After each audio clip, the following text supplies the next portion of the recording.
Olá pessoal, tudo bem? Meu nome é Samuel Dalelast, sou médico e esse é o nosso espaço aqui no YouTube para discutirmos temas relacionados à saúde, bem-estar e qualidade de vida.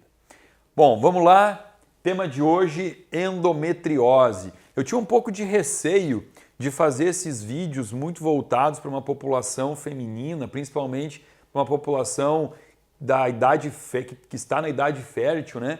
Mas eu tenho percebido que os homens estão muito interessados nesses assuntos, principalmente porque eles estão querendo ajudar as mulheres que estão sofrendo essas patologias.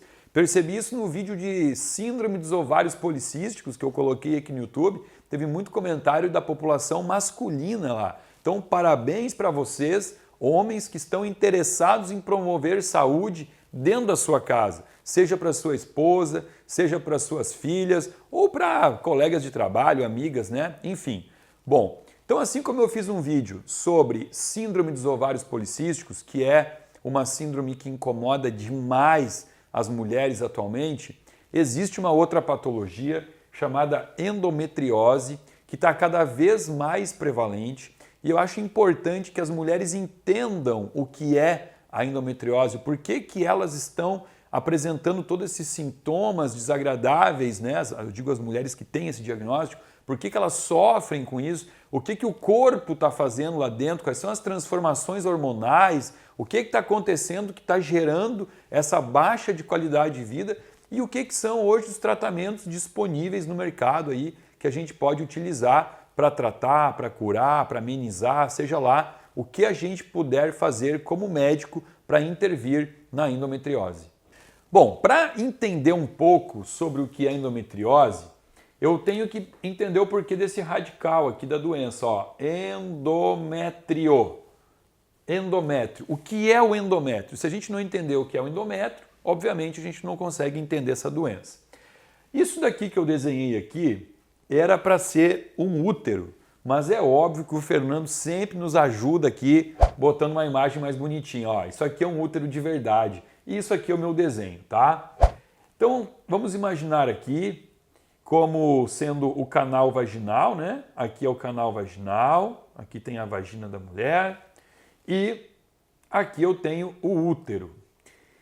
Dentro desse útero é onde o bebê, um possível bebê, um feto, ele vai se alojar numa possível gestação. Então, todos os meses, o corpo da mulher se prepara para receber um embrião que vai virar um feto, que vai se desenvolver, tudo aqui dentro, tudo dentro do útero, tá?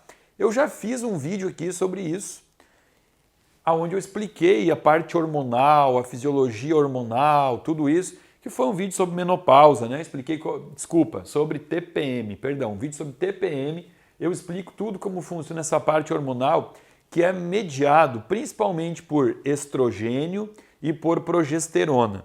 Então o ciclo menstrual da mulher, ele tem fases, né? A mulher menstrua, logo depois da menstruação ocorre um aumento do estrogênio, que vai perdurar por alguns dias e a progesterona nesse momento está baixinha, né? Mais ou menos assim, ó.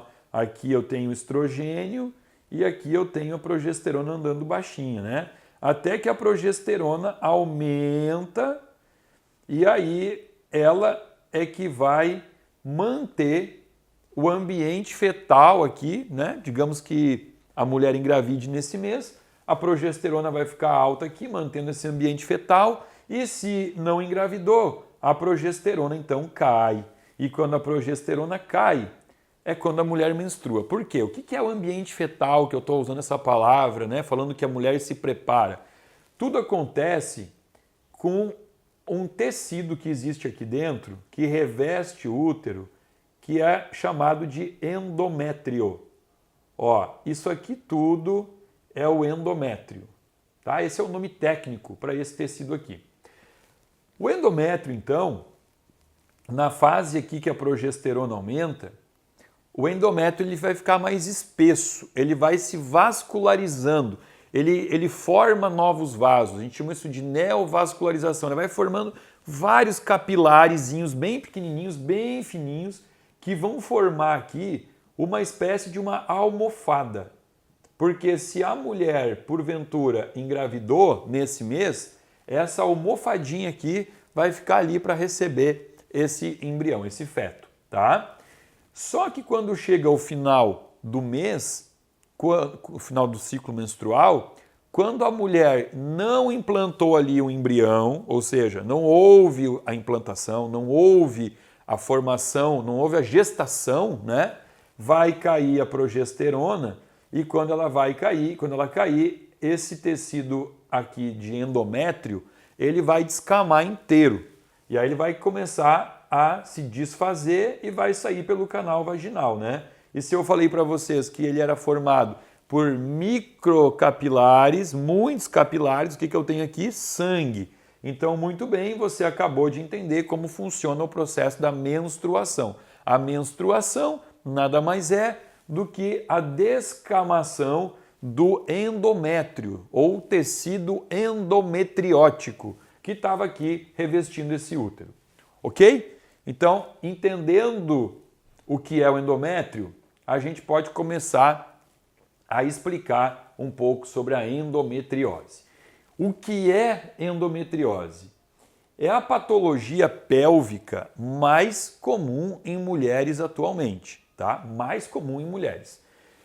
E como assim patologia pélvica, né? O que é isso? A pelve, que é a região onde está aqui alojado o útero, ela está dentro da cavidade abdominal. Então vocês têm que imaginar aqui que esse útero está dentro da pelve, que é o fundo, é a parte de baixo do abdômen, e junto aqui eu tenho a bexiga da mulher, que está encostadinha também aqui no útero, eu tenho o intestino, né? Aqui ao redor aqui é tudo intestino, está cheio de intestino aqui em volta da bexiga, em volta do útero. Eu tenho uns rins um pouco mais acima ainda eu tenho o fígado, o pâncreas, está tudo dentro da mesma caixa, né? Chamada cavidade abdominal.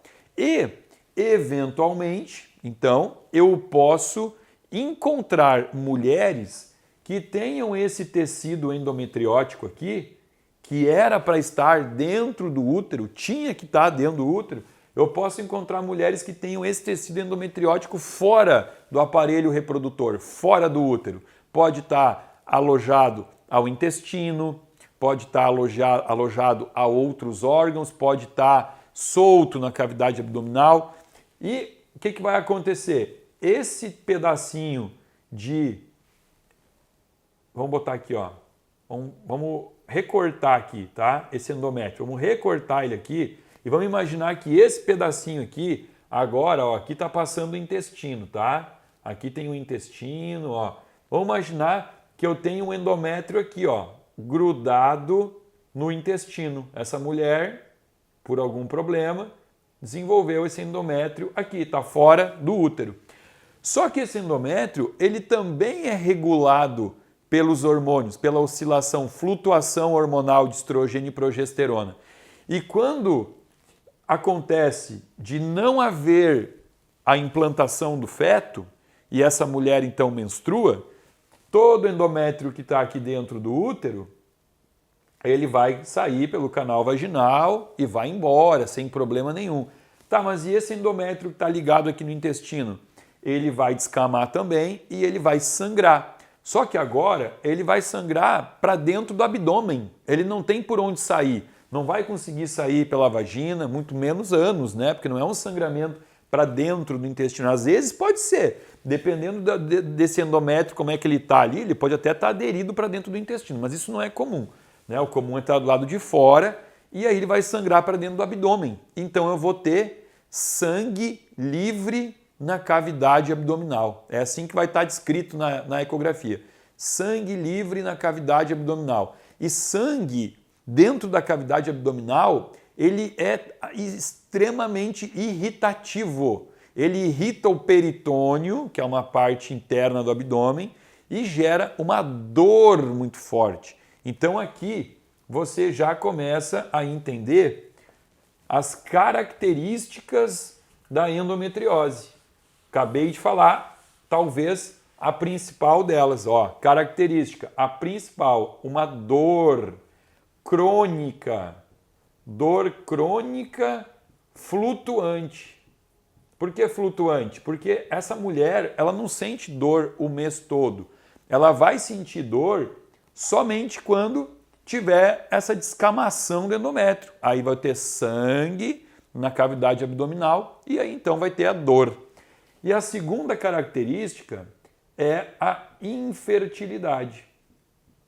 Infertilidade, que é muito comum em mulheres com endometriose.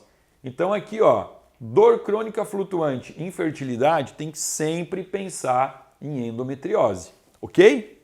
E por que eu comecei o vídeo falando que hoje é a patologia pélvica mais comum em mulheres? Ó, vamos entender um pouquinho sobre a epidemiologia da endometriose. Uma a cada 10 mulheres estão apresentando essa doença, ou seja, 10% da população feminina, e aí a gente tem aqui um número mais exato, né? São 200 milhões de mulheres no mundo que hoje convivem com a endometriose. E aqui, quando eu falo convivem, olha só, se eu falei para vocês que o descamamento do endométrio ele é dependente dessa flutuação hormonal, vocês entenderam que isso acontece na fase reprodutora da mulher, na fase em que a mulher ainda menstrua, ainda produz seus hormônios. Porque o comum da endometriose é que ela incomode quando a menina tem a sua menarca, né? O que é menarca? É o nome técnico para a primeira menstruação da vida. Então, você não vai ter uma endometriose incomodando antes da primeira menstruação. Uma menina de 5 anos, ela não, por mais que ela possa ter nascido com a endometriose, ela não vai ter a manifestação, porque ela não menstrua, né? E aí, então, eu preciso ter a menstruação para ter a dor. Então, aí, ó, você pode ter endometriose desde a primeira menstruação, o que não é comum, isso geralmente se manifesta anos depois, e vai até a idade da menopausa, que gira entre 48 e 52 anos de idade, né? Antes de 48 a gente considera menopausa precoce, depois de 52 menopausa tardia. Então, mais ou menos dentro desse período é quando a mulher entra na menopausa e aí a endometriose se aquieta, porque não tem mais a formação do tecido endometriótico, não tem mais o sangramento. E olha como isso é expressivo, então, 200 milhões de mulheres no mundo hoje convivem com essa doença. Eu coloquei aqui um dado de um estudo recente que mostra assim, ó, negras têm menos prevalência do que mulheres brancas e brancas têm menos prevalência do que mulheres asiáticas. Então, aqui fica um estudo recente que mostra, né, de certa forma, um fator quase que protetivo ser da raça negra. Bom, Samuel, como é que a gente descobre, né? Porque você está falando que toda mulher que tem dor crônica, quando menstrua, tem que investigar. O diagnóstico ele é muito simples. Ele pode sim ser feito através de um exame de imagem mais simples, uma ultrassonografia, né? Ultrassom abdominal, ou também chamado de ecografia, é o mesmo exame. Mas aí eu confesso para vocês que poucos profissionais hoje no Brasil têm capacidade, sim, têm conhecimento para dar um diagnóstico preciso de endometriose através do ultrassom, tá? Também posso fazer exames um pouco mais complexos, né, como uma tomografia, mas o exame melhor, né? Óbvio que ele é invasivo, então ele não é o melhor, mas o padrão ouro, o mais fácil de diagnosticar, ele chama videolaparoscopia. O que é isso? É aquele exame que o médico entra com uma câmerazinha pelo umbigo da mulher, né? Faz uma anestesia, entra com uma cânula, que tem uma câmera na ponta, e ele faz a videolaparoscopia exploratória. Exploratória, né? Explora o abdômen da mulher, olhando todos os cantinhos, olhando bem e visualizando se existe ali, então, algum foco de endometriose, tá? Bom, depois, quando a gente for falar sobre tratamentos, esse mesmo exame aqui, de videolaparoscopia exploratória, ele já pode ser também o tratamento. Porque se nesse momento o médico enxergou foco de endometriose e viu que é possível retirar esse foco, além daquela câmarazinha que ele botou pelo umbigo, ele coloca mais faz mais dois furinhos na barriga, entra com 2 pinças, né? Uma cirurgia que vai se tornar uma cirurgia por vídeo, e aí ele vai retirar, vai ou cauterizar, ressecar, dissecar, vai fazer alguma coisa ali para retirar esse tecido endometriótico que foi encontrado na cavidade abdominal. Sempre é possível? Sempre que for localizado, é possível retirar? Não. Eventualmente não pode ser retirado, porque, por exemplo, como eu mostrei para vocês, eu tenho aqui o intestino e eu posso ter aqui no intestino, então, um foco de endométrio aderido, só que ele pode estar aderido de um jeito que eu não consiga tirar esse foco do endometriótico do intestino, a não ser que eu ampute um pedaço do intestino, né? Que eu corte aqui, aí eu vou tirar o intestino e vou costurar, né? Um lado do intestino ao outro lado. E esse é um possível tratamento de ressecção intestinal para poder tirar o foco endometriótico. Então isso tudo é avaliado com muita cautela, né? Porque eu não vou tirar 40, 50 centímetros do intestino de uma paciente se eu não tenho outra opção. Então sempre tem que estudar, tem que conversar isso com o paciente. A decisão não é unicamente do médico, né? Tem que sentar e tem que expor para a paciente quais são as possibilidades de tratamento. Mas então é importante entender que no próprio diagnóstico, um exame diagnóstico, eu já posso estar fazendo a retirada e é sempre indicativo, o melhor tratamento é retirar o foco endometriótico, quando possível. Mas antes de falarmos de tratamento, eu acho interessante abordarmos aqui as causas. A endometriose é uma doença muito mal compreendida até hoje pela medicina. No início a gente não entendia, demorou muito tempo para que a fisiopatogenia dessa doença ficasse um pouco mais clara para a gente, né, para nós profissionais médicos.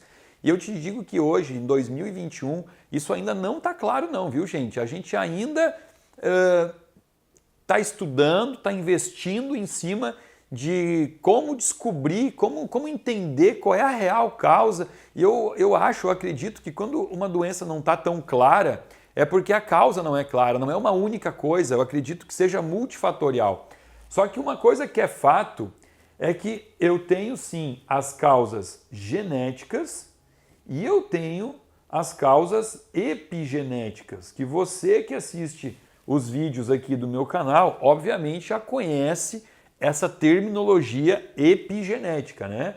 Genética é aquilo que a mãe já passou para o filho, para a filha no caso, né? A mãe passou uma tendência, uma herança a desenvolver a endometriose.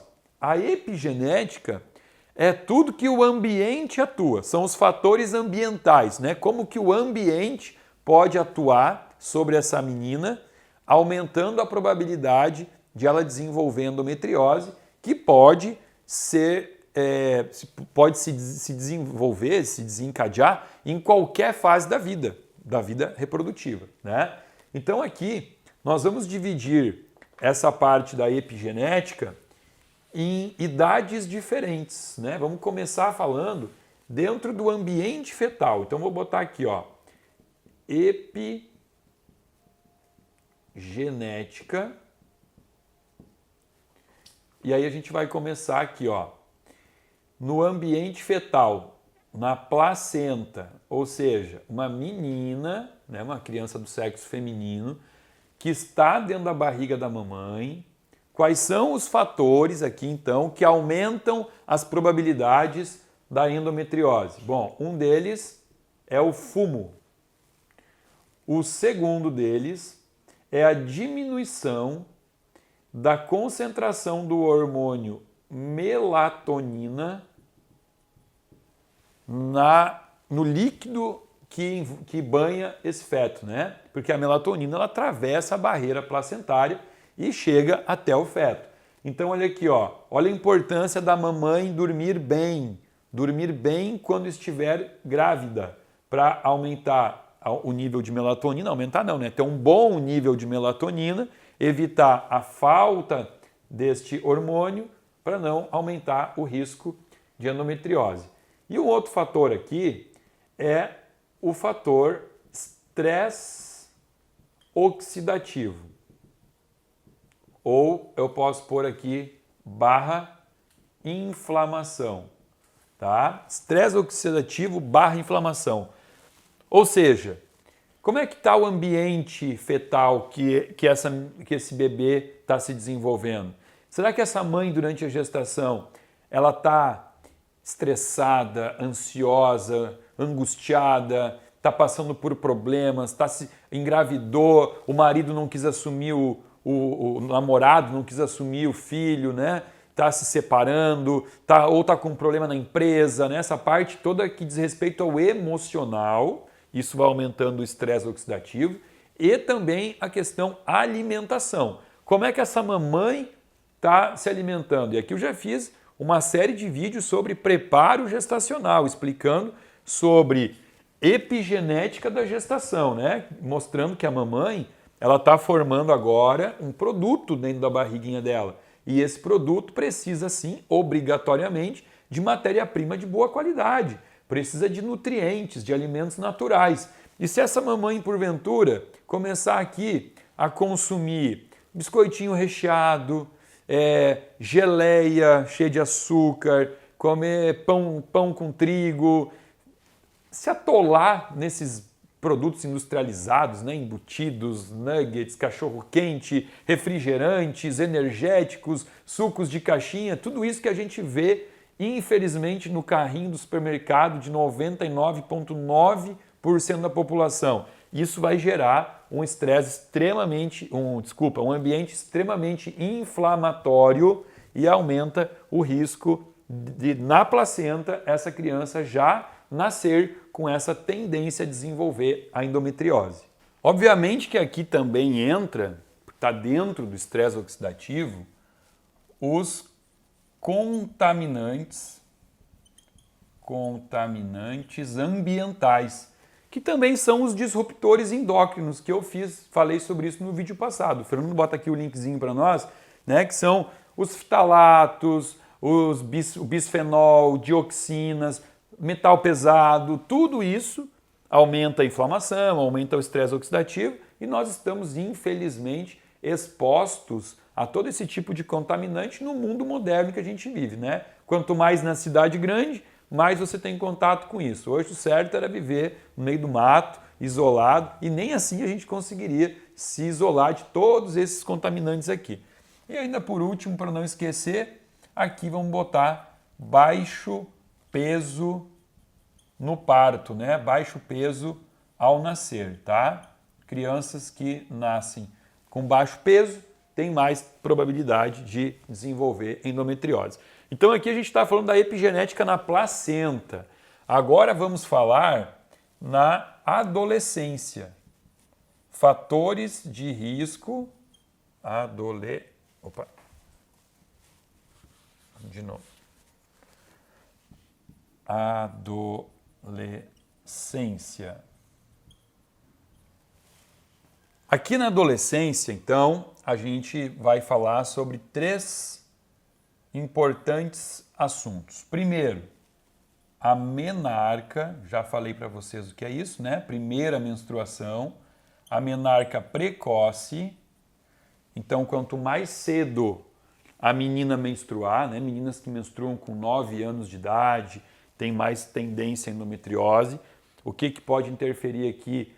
Novamente, volto ao assunto dos disruptores endócrinos, dos xenoestrógenos, dos fitoestrógenos, que vão atacar essa menina e vão fazer com que ela possa ter desenvolvimento precoce do tubérculo mamário, menarca precoce.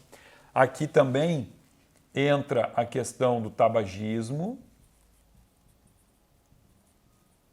e pouca massa muscular, né? Meninas que são muito magras, vamos botar assim, baixo peso também, né? Aqui era baixo peso ao nascer e o baixo peso continua aqui, tá? Essas mulheres que quando sobem na minha bioimpedância, a bioimpedância apita, ela fala assim, ó, tá faltando gordura, tá faltando músculo, né? Tá faltando tudo. Mulheres que não conseguem aumentar o seu peso corporal. Então é importante manter a composição corporal extremamente saudável durante a sua vida toda para também diminuir o fator de risco para endometriose. E na idade adulta, para a gente terminar aqui, ó, vamos ter que apagar porque já não cabe mais, tá? Vamos apagar aqui, continuar sobre a epigenética. Fator de risco epigenético na fase adulta. Ó, o que a gente tem aqui? Continua o item baixo peso. Alguns estudos recentes mostraram a questão da cafeína, excesso da cafeína. Mantém aqui os disruptores endócrinos. E nessa fase a mulher já está muito mais contaminada, né? Já está exposta a décadas de disruptores. Carne vermelha, também já tem estudo aqui mostrando a carne vermelha e gordura trans. Ó, aí já entra a questão aqui alimentar de novo, né? Baixo peso, cafeína, disruptores, carne vermelha, gordura trans e tabagismo. Então aqui a gente mapeou quais são as mulheres que têm mais tendência a desenvolver endometriose. E eu friso aqui isso, tá, gente? É muito importante a questão do baixo peso. Muito, muito importante. Porque eu acho que de todas as pacientes que eu já tratei com endometriose, com certeza muito mais da metade tinham esse perfil daquela mulher magra demais, muito magra. Então chama atenção em cuidar disso durante a sua vida com um profissional da área da saúde, um nutricionista, um preparador físico, que juntos vão moldar teu corpo, vão deixar o teu corpo dentro do que a gente diz que é uma composição corporal ideal.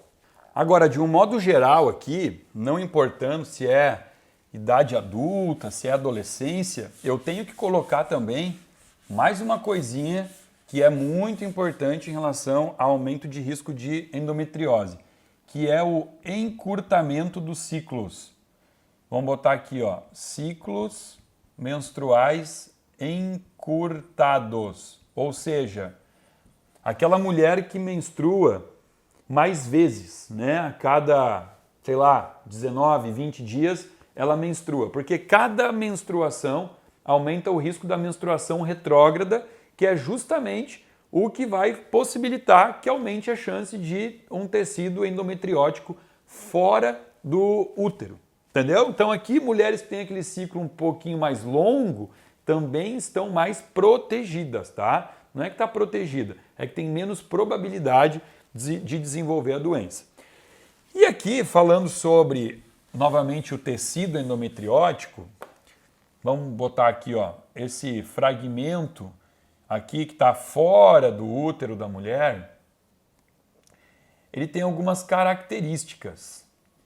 Aqui, então, eu tenho o endométrio e agora tenho fora do abdômen, fora do útero, no abdômen, eu tenho um tecido que, justamente como eu disse para vocês, a ciência ainda não tem uma assertividade em falar coisas, verdades absolutas sobre o comportamento da endometriose. Porque assim, o tecido endometriótico, ele tem um comportamento de um tecido cancerígeno. Ele não é um câncer, tá? Pelo amor de Deus, não estou falando isso. Estou falando que o comportamento do tecido endometriótico, ele se comporta muito parecido com um câncer.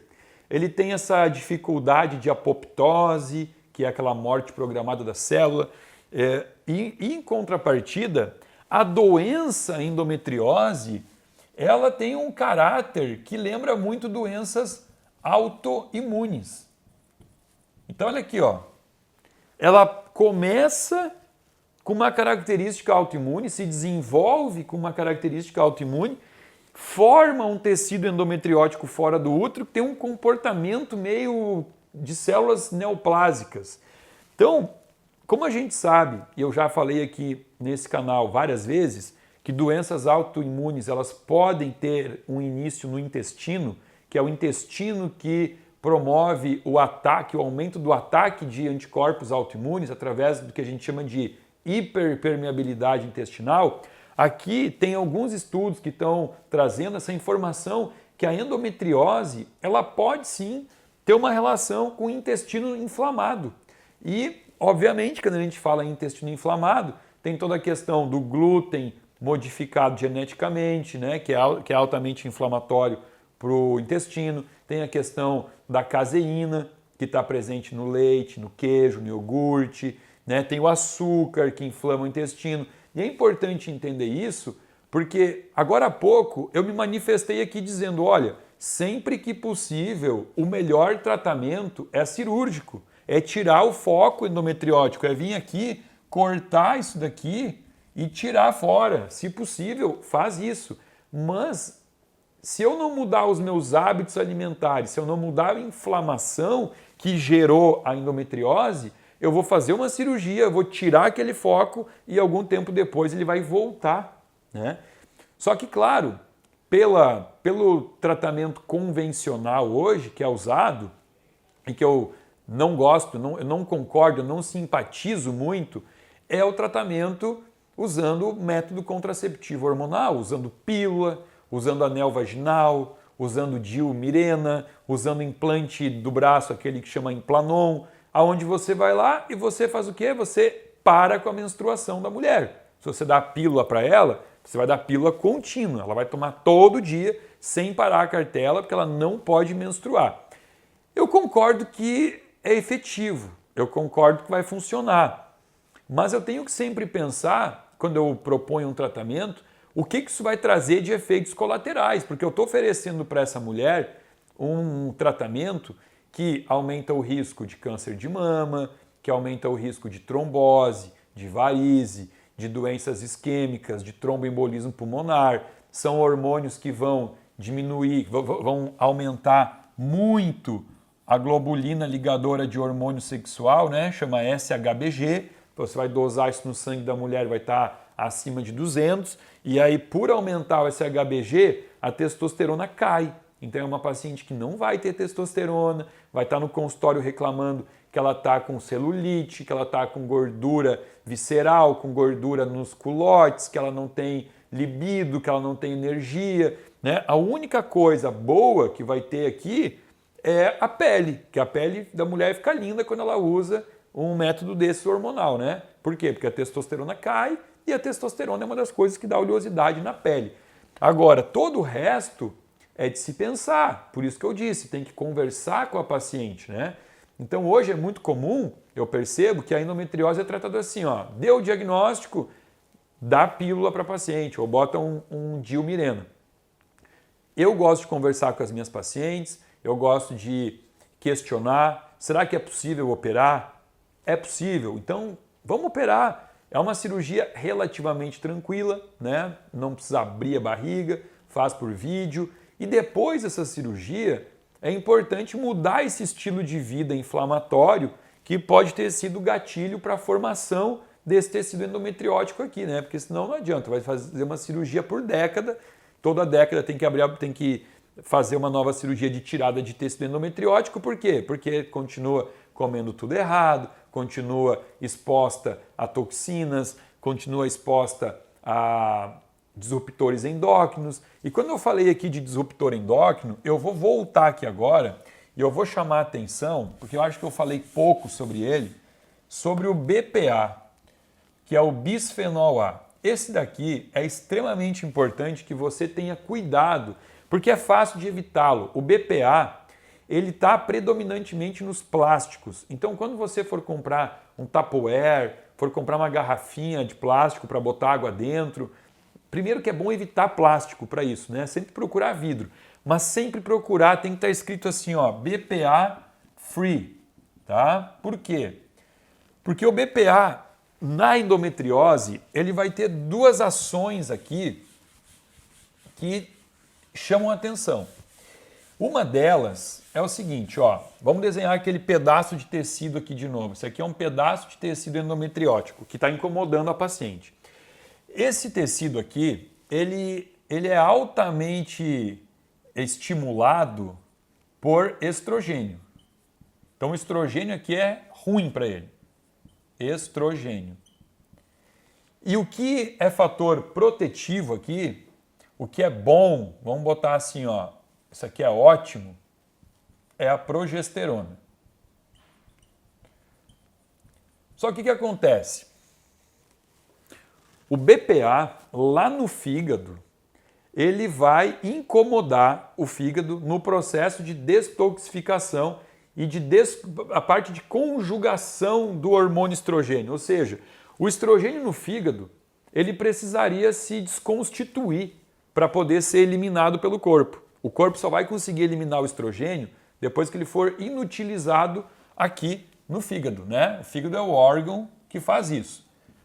Só que o excesso de BPA aqui no fígado faz com que tenha dificuldade de inutilizar o estrogênio. Então eu vou ter mais quantidade de estrogênio incomodando esse tecido e, em contrapartida, esse pedaço aqui de tecido endometriótico, que ele precisa ter receptor, né? Porque hormônio só funciona se tiver receptor. Já falei isso 1000 vezes aqui. Então imagina que aqui está cheio de receptor de progesterona. E a progesterona é uma bolinha. Então ela vem aqui, ó. Ela tem que encaixar aqui para poder fazer a ação dela protetiva. Só que o BPA, ele ocupa receptor de progesterona.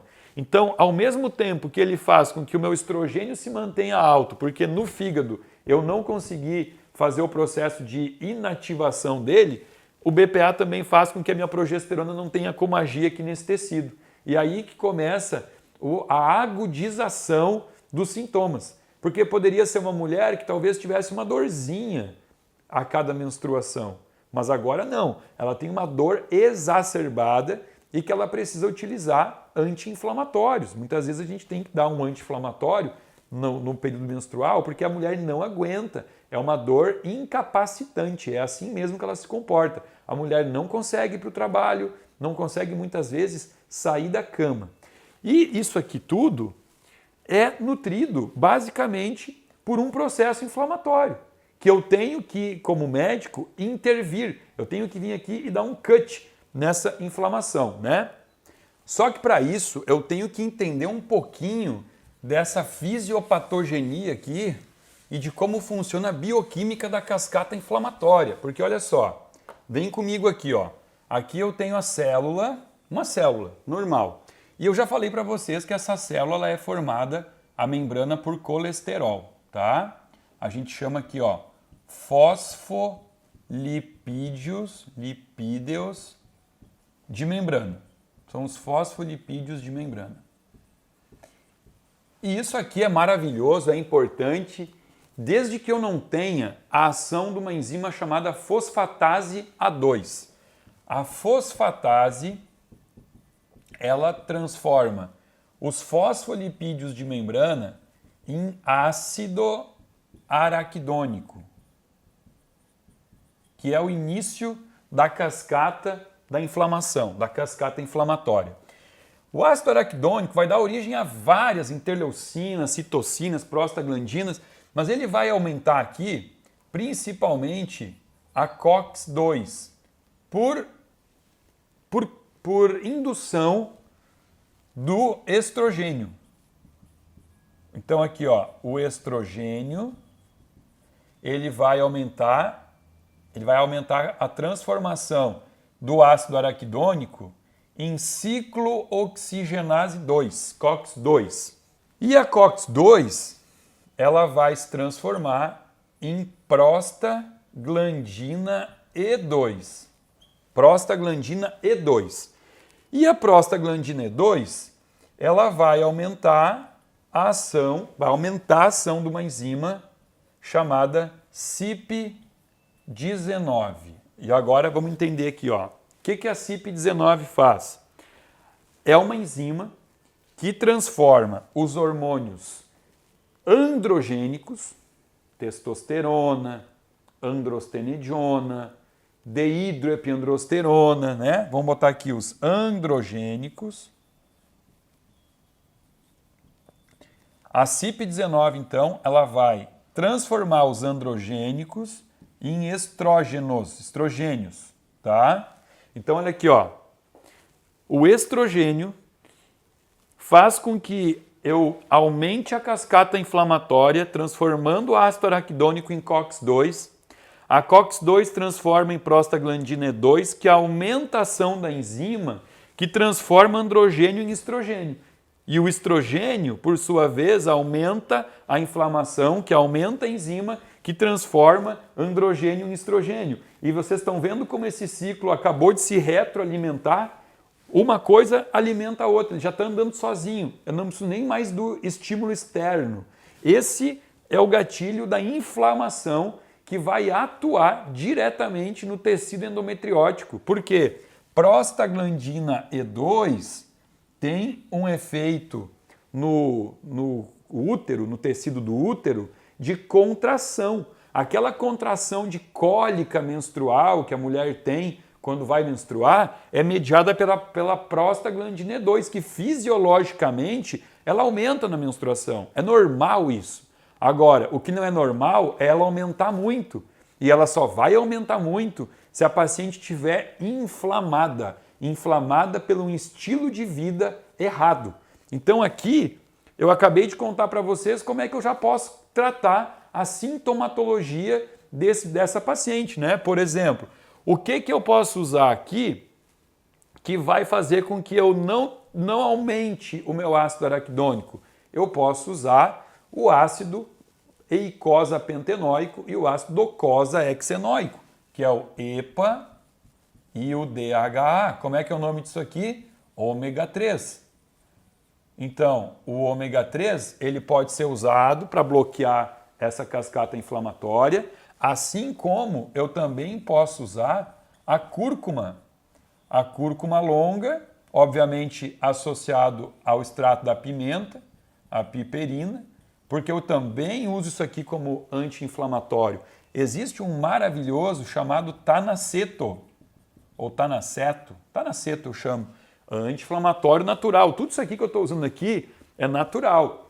Assim como eu falei da melatonina lá na placenta, a melatonina também tem um efeito importante aqui. Eu posso dar para essa mulher adulta melatonina, posso fazer esse teste, ver se a paciente tolera bem, posso prescrever melatonina. Ó, eu estou indo tudo por uma linha natural até agora, tá bem?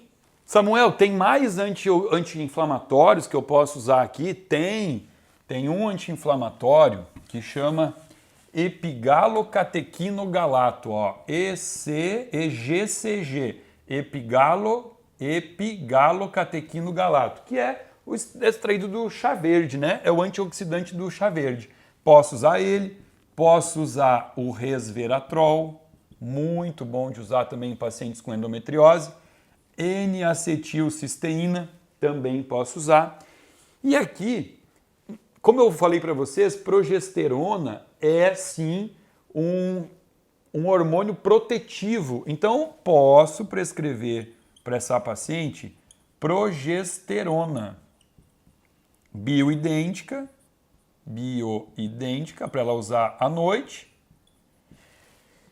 E aqui eu vou ter que ser sincero, embora tudo isso seja muito lindo, maravilhoso e realmente pode funcionar, isso só vai funcionar numa paciente que tiver um pequeno foco endometriótico.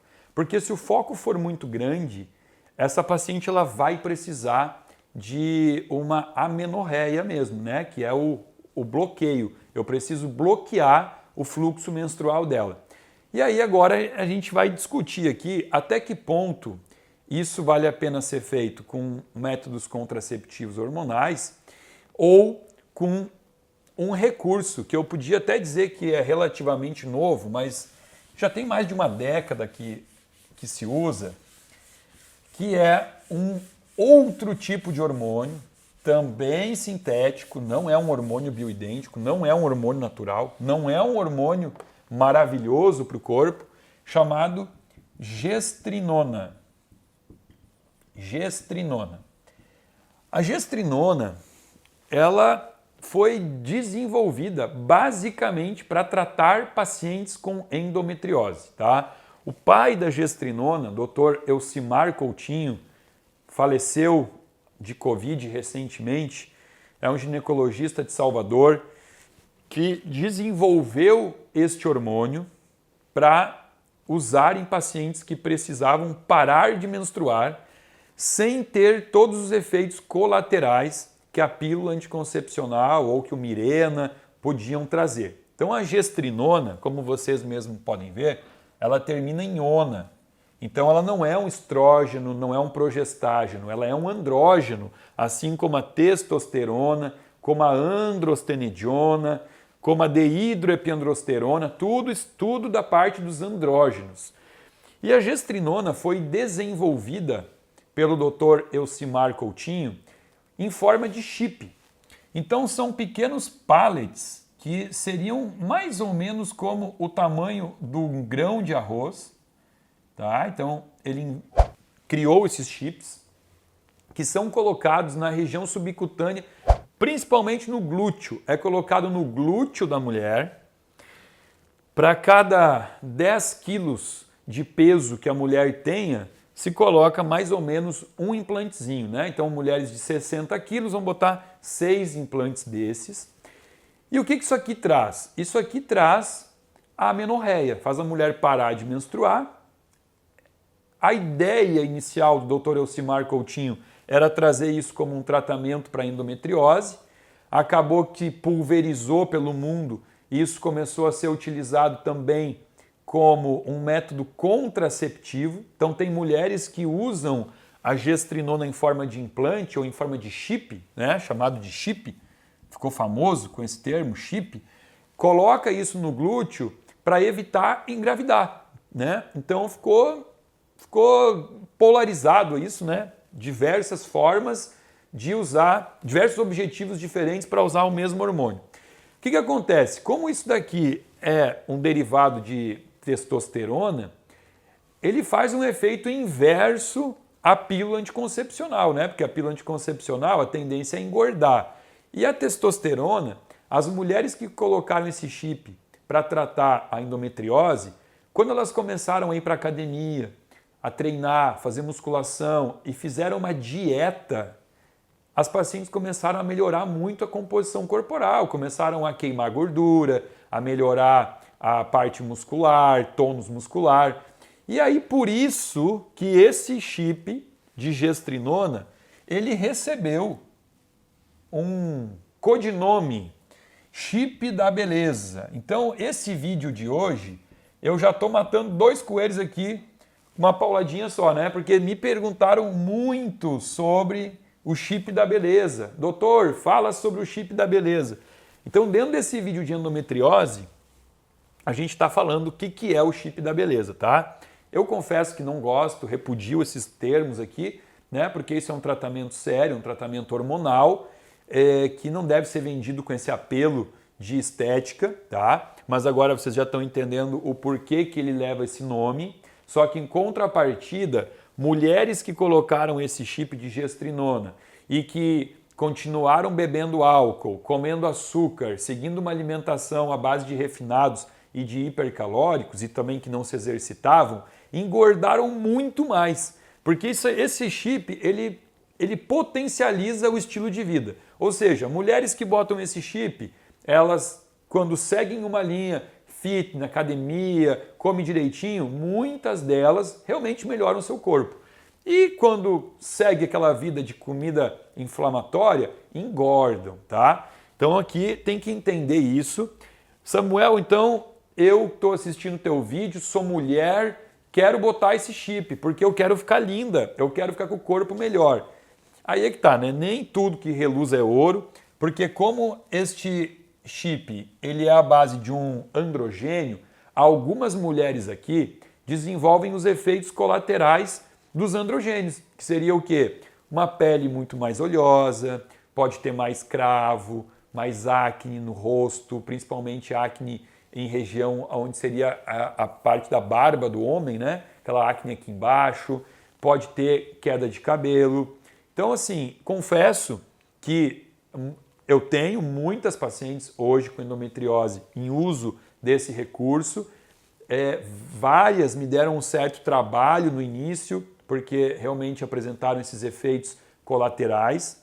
Hoje, quando eu preciso usar a gestrinona, eu não indico mais o implante, eu não indico de cara botar o implante. Por quê? Porque a gestrinona atualmente ela existe na forma de gel intravaginal. Então, a paciente usa durante 3 noites por semana, né? Vai usar assim segunda, quartas e sextas com aplicador intravaginal, vai usar uma dose de gestrinona e aí ela vai ver como que ela se adapta a esse hormônio. Ela vai tentar fazer o bloqueio hormonal dela, o bloqueio da menopausa, o bloqueio da menstruação dela com esse hormônio aqui. Usou 2 meses, 3 meses, bloqueou a menstruação e não teve efeitos colaterais, tá indo tudo bem, não tá reclamando, aí eu indico. Aí eu digo assim, ó, vai na tua gineco, conversa com a tua ginecologista, que eu acho interessante você colocar esse implante. Eu não boto esse implante no meu consultório, eu passo isso para a ginecologista da minha confiança, que eu gosto do trabalho dela, encaminho para lá e pode ser sim colocado esse recurso hormonal. Mas hoje eu volto a dizer, eu uso o gelzinho de gestrinona como um test drive. Eu faço esse test drive na minha paciente há uns 2, 3, 4 meses e deu tudo certo, vamos para o implante. Até porque o implante é um método relativamente oneroso. É um implante que dura 1 ano e o custo dele não é um custo muito agradável. Então eu não posso correr o risco de fazer a minha paciente ser submetida a um alto investimento para uma coisa que talvez não dê certo e que ela tenha que tirar esse implante 3, 4 meses depois, né? Então faz o testezinho com gel, deu certo, vai para o gineco, bota o implante de gestrinona.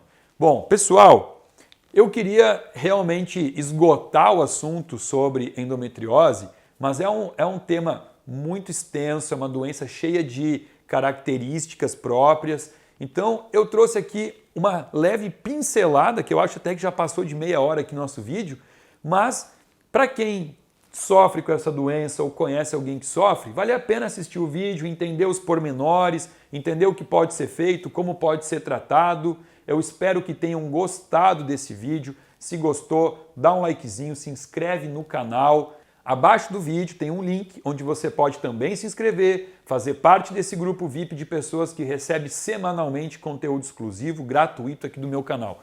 Convido você também a vir para o meu Instagram, fazer parte dessa minha rede social, porque ali eu posto toda semana alguns casos clínicos para vocês irem entendendo um pouquinho mais sobre a parte dos exames, como é que os pacientes respondem aos tratamentos e como que isso pode ser feito numa sequência bem legal. Tá bom? Agradeço você que ficou até o final do vídeo e até semana que vem.